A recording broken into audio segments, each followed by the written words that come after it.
Ada atau tidak ada. Inilah dua kemungkinan yang ada pada keberadaan Tuhan.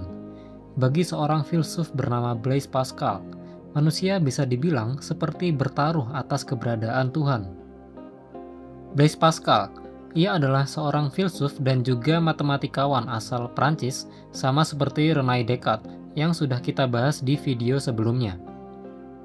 Jika kalian pernah mempelajari yang namanya probabilitas dalam matematika, ini adalah salah satu hal yang dikembangkan olehnya. Dalam argumentasi tentang Tuhan pun, ia menggunakan cara ini. Pascal adalah seorang Kristen yang taat, tapi ia tidak seperti orang Kristen lainnya yang menganggap manusia adalah makhluk yang berkasih sayang. Baginya, manusia adalah makhluk yang mendasari tindakannya pada sexual desire, tidak dapat dipercaya, dan mudah bosan. Hidup manusia yang singkat ini tidak begitu bermakna. Manusia berada seperti di tengah-tengah antara kebaikan dan keburukan, namun lebih cenderung pada keburukan. Ini adalah sebuah pandangan yang pesimistik. Namun baginya, manusia punya potensi yang besar jika tidak kehilangan arah menuju Tuhan. Secara ringkas, Pascal tidak memiliki kesehatan yang begitu baik semenjak kecil, hingga akhirnya nanti dia wafat di usia 39 tahun. Ia meminati sains dan matematika, namun ada satu titik di hidupnya ketika ia mengikuti aliran Jansenism. Aliran yang menekankan manusia tidak punya kehendak bebas, dan hal yang terjadi telah segalanya ditentukan oleh Tuhan, bahkan siapa yang masuk surga sekalipun. Dari inilah ia mulai mengalihkan minatnya ke filsafat dan juga agama. Massey, ini adalah karya tulisnya yang sebenarnya diyakini belum benar-benar selesai. Dalam karya inilah argumennya tentang pertaruhan atas keberadaan Tuhan ditulis. Ketika Descartes berargumen bahwa kita bisa membuktikan keberadaan Tuhan dengan logika tanpa perlu mengedepankan panca indera, Pascal percaya bahwa keyakinan datangnya dari hati, bukan logika semata. Terlepas dari ini, ia nyatanya juga mengajukan argumentasi tentang keberadaan Tuhan. Jika kita adalah seorang pejudi atau petaruh yang rasional, tidak sekedar main-main, maka kita akan memikirkan cara untuk meraih keuntungan terbesar dengan kerugian paling sedikit. Katakanlah kita ragu-ragu tentang keberadaan Tuhan. Maka ada dua kemungkinan bahwa Tuhan adalah ada atau tidak ada. Maka kita punya pilihan, percaya bahwa Tuhan ada atau tidak ada. Dari sini, kita sebenarnya bisa-bisa saja, katakanlah menjalani kehidupan tanpa percaya Tuhan, dan bersenang-senang sebebas mungkin semau kita.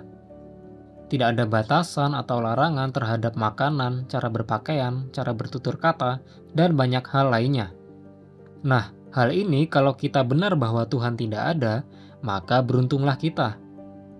Masalahnya, disinilah resiko terbesarnya bahwa jika kita salah, siksaan neraka yang abadi telah menanti. Rasa-rasanya jika kesenangan dunia tadi disandingkan dengan kerugian yang telah menanti akan terasa tidak sebanding. Keuntungan dan kerugian yang diraih dirasa lebih merugikan. Di satu sisi, bagaimana jika kita percaya Tuhan dan Tuhan ada? Maka amanlah hidup kita di dunia dan di alam sana. Keuntungan yang diraih baik di dunia maupun di alam nanti dirasa lebih baik. Memang ada kemungkinan bahwa jika kita percaya Tuhan, namun ternyata kita salah. Tapi kerugian apa yang kita dapatkan? Hanya kehilangan kebebasan selama hidup di dunia? Apakah kehilangan kebebasan di dunia sebanding jika kita memilih untuk tidak percaya Tuhan dan ternyata salah lalu disiksa di neraka yang abadi? Maka, bagi Pascal, berdasarkan cara berpikir ini, sebagai seorang petaruh yang rasional, pertaruhan yang paling aman adalah jika kita percaya pada Tuhan. Mengapa demikian? Karena kerugian yang kita terima jauh lebih sedikit dibanding pilihan yang lain. If you win everything. If you lose nothing. Rasa-rasanya dari sudut pandang ini, kita merasa tidak bisa di tengah-tengah. Kita mestinya bertaruh pada satu dari kemungkinan-kemungkinan tersebut. Tidak ada pertaruhan tanpa resiko. Semua jalan yang kita pilih memiliki resikonya masing-masing.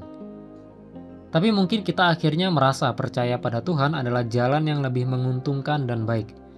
Lalu bagaimana rasanya menumbuhkan rasa percaya, rasa keimanan? Bagi Pascal, jika sudah demikian, maka ikutilah seperti apa yang orang-orang religius lakukan.